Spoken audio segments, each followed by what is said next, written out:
Cuando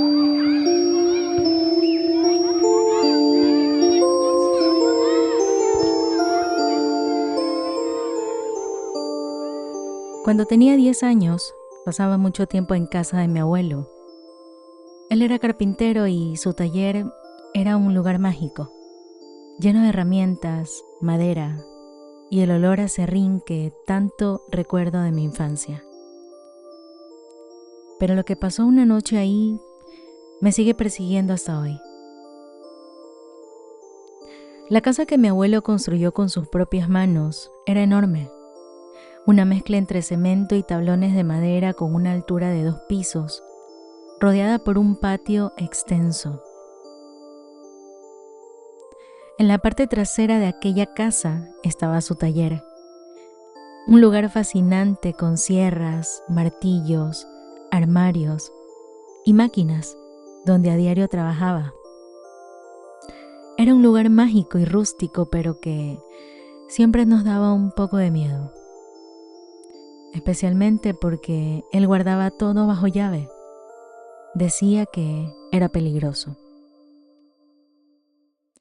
Mis amigos y yo solíamos jugar en ese patio todas las tardes. Éramos 4, mi primo Kevin, mis vecinos Josué y Cristian, y yo, la mayor de todos ellos. Nos encantaba jugar a la rayuela, al trompo, a las canicas y nuestro juego favorito, las escondidas. Pero esa noche en la que estábamos jugando fue diferente. Siempre nos turnábamos para ver a quién le tocaba buscar al resto. Esa noche me tocó ser la buscadora. Cuando comenzamos a jugar ya estaba anocheciendo. Y como mi abuelo ya había terminado su jornada de trabajo, todo el patio estaba en total oscuridad. Solo se reflejaba el brillo proveniente de una de las ventanas de los vecinos que vivían en una de las habitaciones del patio que mi abuelo alquilaba. El ambiente tenebroso de la noche se prestaba para que el juego sea mucho más interesante y aterrador. Determinamos el límite de los lugares donde debían esconderse todos y una vez esclarecidas las reglas, pues comenzamos a jugar. Me giré hacia la pared y comencé a contar. 1, 2, 3, 4, hasta llegar a 50. Salí corriendo a buscarlos y poco a poco fui encontrándolos a todos, excepto a Cristian.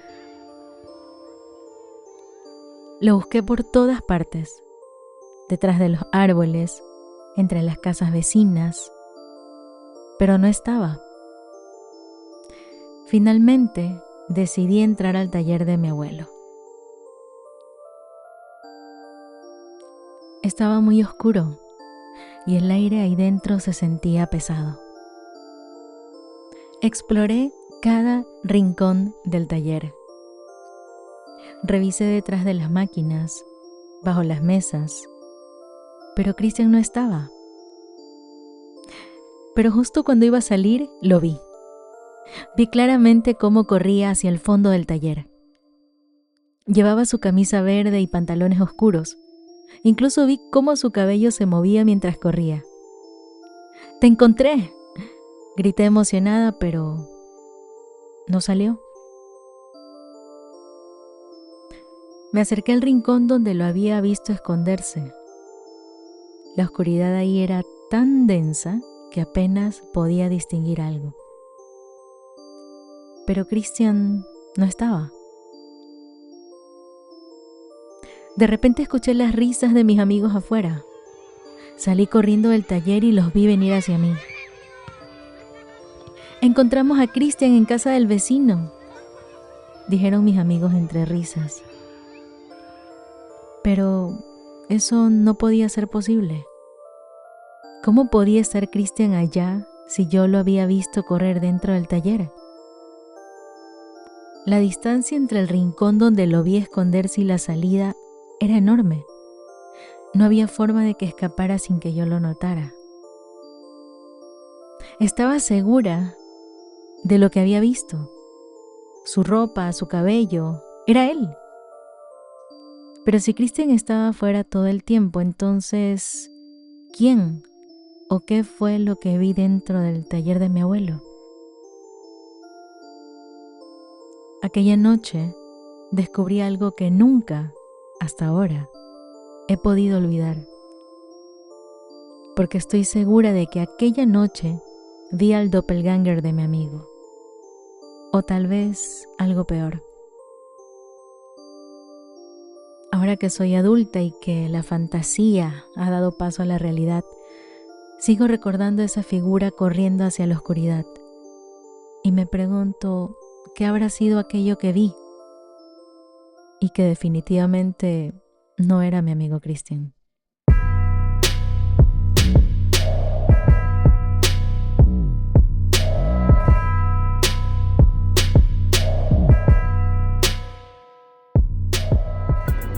Bienvenido o bienvenida a Oscuramente, el podcast en el que nos encontramos para adentrarnos en el oscuro mundo del terror y también en el mundo de lo desconocido. Juntos vamos a explorar los rincones más escalofriantes de la realidad. Vamos a conocer historias sobre crímenes, historias de fantasmas, fenómenos paranormales y también conoceremos los perfiles psicológicos y la oscura mente de asesinos seriales. Así que prepárate para conocer juntos esta terrorífica historia.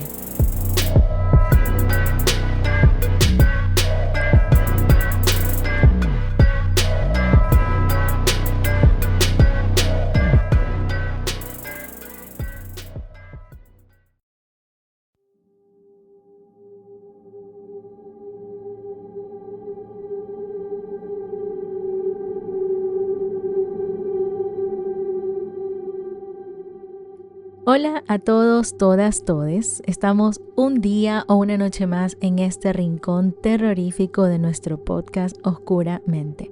Un espacio donde, como ya saben, les traigo historias de crimen, misterio y mucho terror. Y hoy, pues bueno, les traigo uno de mis temas favoritos en todo el mundo, la historia de los doppelganger. Y para entrar en materia, primero debemos entender o conocer qué es un doppelganger. Y para aquellos que no lo saben, un doppelganger es un doble o una copia de una persona, pero no se trata de un simple gemelo.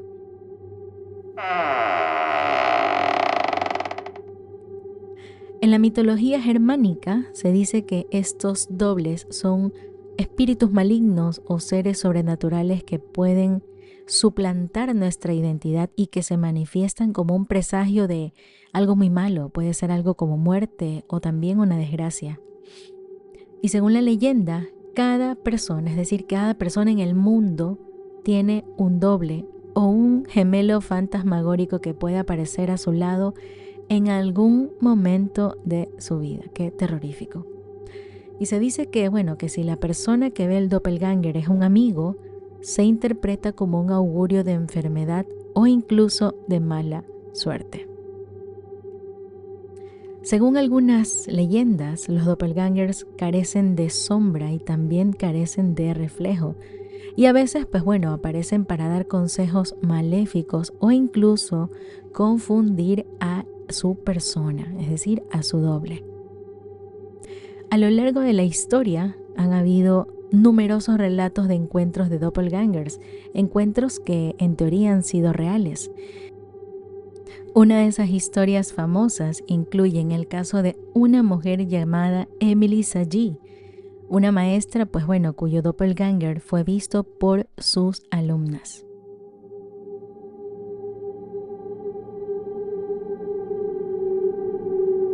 Su historia se remonta al año de 1845, cuando trabajaba en la pensión de von Neuwelke, una escuela de élite en Letonia. Y en el contexto del caso de Emily, este doble se manifestaba como una especie de proyección espectral de ella misma que aparecía en momentos aleatorios de su día, en momentos de un momento a otro, ¿no? O sea, no habían momentos específicos, sino que simplemente aparecía. La primera aparición documentada de su doppelganger ocurrió pues mientras ella enseñaba a un grupo de 17 alumnas, es decir, que 17 de sus alumnas fueron testigos de esta aparición. Mientras escribía en la pizarra, sus estudiantes vieron una figura idéntica a ella que se manifestaba a su lado imitando sus movimientos. Y lo inquietante es que Emily nunca llegó a ver a su doble. Solo sus alumnos e incluso sus colegas eran testigos de estas apariciones. A lo largo de su tiempo en la escuela, el doppelganger de Emily fue visto en múltiples ocasiones. Una vez, incluso mientras ayudaba a un estudiante a vestirse para un evento, su doble apareció junto a ella, lo que, lógicamente provocó que el estudiante se asustara y por eso, sufriera un desmayo.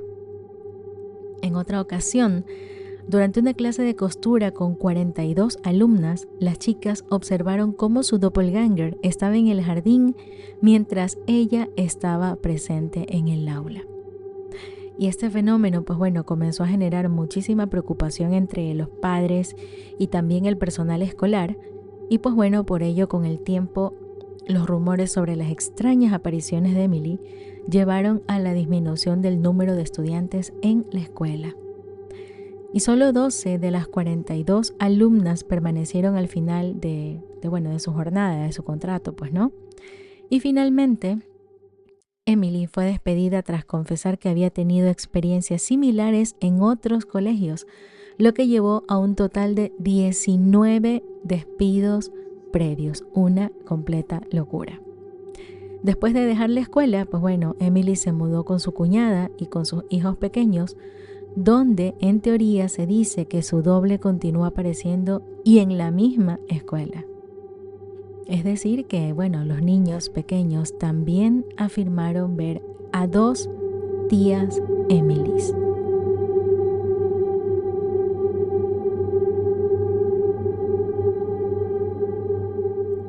Por otro lado, tenemos otro caso de un famoso poeta francés, en este caso de Guy de Maupassant, quien afirmó haberse inspirado en su propio doppelganger para escribir sus obras. Resulta que Guy de Maupassant comenzó a experimentar problemas de salud mental y física hacia el final de su vida, lo que lo llevó a ser internado en un sanatorio. Durante este periodo relató que su doppelganger entraba en su habitación y que se sentaba frente a él. Y lo más perturbador de este caso, de esta historia, es que este doble comenzaba a dictarle cuentos, incluyendo uno que trataba sobre su espíritu maligno que se apoderaba de su protagonista. Y esa experiencia no solamente fue aterradora para él, sino que fue un impulso creativo, fue una experiencia creativa, ya que Maupassant escribió varios relatos inspirados en estas visiones. Y tengo un caso más aterrador aún, y es mi propia experiencia, es decir, mi experiencia personal con el doppelganger de uno de mis amigos cuando apenas yo tenía 10 añitos. Y para que esto les parezca más terrorífico, la historia que les narré al inicio del episodio es mía, es mi propia vivencia, no es un cuento de terror, es una de las experiencias más terroríficas que he tenido a lo largo de mi vida. Y por eso quise traer esta historia de los doppelganger, porque yo he tenido la oportunidad de presenciar el doppelganger de uno de mis amigos. Imagínense tener esta experiencia durante la niñez. Ya se imaginan lo horroroso y lo terrorífico que fue para mí. Y después de muchísimo tiempo, imagínense, ya soy una persona adulta y aún sigo recordando esa terrorífica experiencia. Y otra historia inquietante proviene también de un pequeño pueblo de Escocia, donde varios residentes afirmaron haber visto a sus vecinos en lugares donde ellos nunca estuvieron. Y las descripciones eran tan idénticas Sin embargo, pues bueno, las personas estaban completamente ajenas a sus dobles, es decir, que no había ninguna posibilidad de que ellos estuvieran en el lugar donde sus vecinos decían que los habían visto. Pero bueno, muy aparte de la parte terrorífica de los doppelganger, existe una profunda relación con la mente humana que me parece muy interesante y que se las voy a compartir.